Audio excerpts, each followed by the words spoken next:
Olá a todos e a todas, sou o Reverendo Haroldo aqui da Igreja Anglicana em Curitiba e esta é a nossa quarta aula sobre Paul Tillich, Introdução à Teologia Sistemática.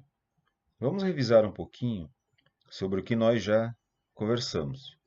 Nós já conversamos sobre o ponto de vista de Paul Tillich, por que ele quer fazer uma teologia sistemática e qual o método, portanto ele já justificou. Segundo ponto é que a mensagem do querigma na teologia, no método de Paul Tillich, ela está sempre oscilando de um ponto a outro entre a mensagem eterna e a situação presente, o momento presente. O terceiro ponto que nós estudamos é qual teologia que domina o sistema, se é a apologética e se é a querigmática. E hoje nós vamos tocar no assunto chamado do círculo teológico e o papel do teólogo. Iniciamos com a pergunta: qual teologia que domina o círculo teológico? E o papel que o teólogo faz nesse círculo? Então, vou sugerir aqui que nós olhemos com atenção duas expressões. Tillich diz: se o teólogo quiser ser um cientista, ele vai utilizar dois métodos. Primeiro é o método empírico indutivo. Qual é esse método empírico indutivo?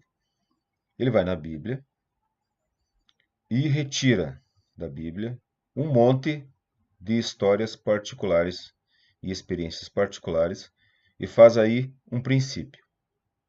Ele transforma isso numa lei universal.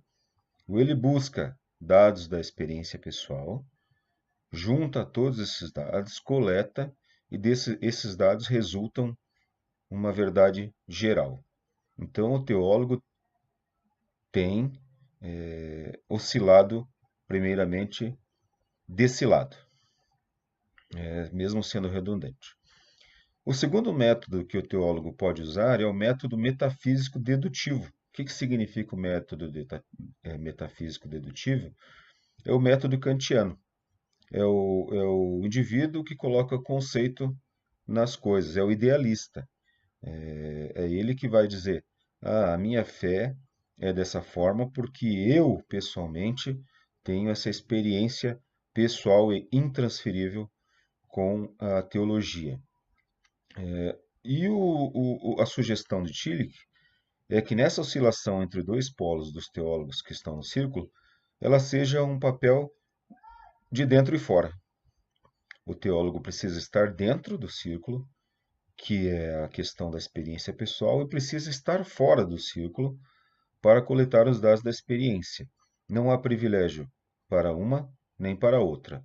Então eu vou sugerir aqui que, acompanhando essa oscilação entre os dois polos que Paul Tillich está colocando, que o teólogo que entra no círculo teológico, ele precisa entrar com uma preocupação última.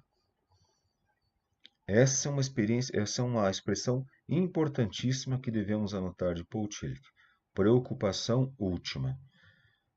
E para que seja uma preocupação última, ele precisa ter feito uma decisão, tomado uma decisão existencial. A situação aqui, então lembrando, situação e momento presente. A situação aqui para o teólogo entrar no círculo teológico é a fé. E a situação para ele sair do círculo teológico é a dúvida. A fé, então, ela implica você estar dentro e fora do círculo teológico. Ao mesmo tempo, essa é a dificuldade, é o desafio. O teólogo, então, está sempre em fé e dúvida, está dentro e fora do círculo. Ele não pode assumir definitivamente a categoria do idealismo kantiano de colocar conceito nas coisas. E ele também não pode coletar experiências individuais para definir o geral. Ele não pode somar 7 mais 12, 7 mais 5 é igual a 12, como disse Kant. Porque a fé ela não tem uma presunção matemática, não há uma lógica, não existe uma descoberta copernicana nesse ponto. Então, o teólogo nunca tem certeza que lado que ele está. Se ele está dentro ou se ele está fora do círculo. O único critério é a sua decisão existencial de entrar no círculo e a sua preocupação última. Diz então Tillich, vou ler. Devemos reafirmar que o teólogo deve estar dentro do círculo teológico, mas o critério para determinar se está dentro é a aceitação da mensagem cristã como sua preocupação última. O círculo, por ser circular, obviamente, por ser matemático, obviamente, ele não admite base que não seja o seu raio de influência. Então, a base e o raio de influência é a preocupação última tomada por uma decisão existencial.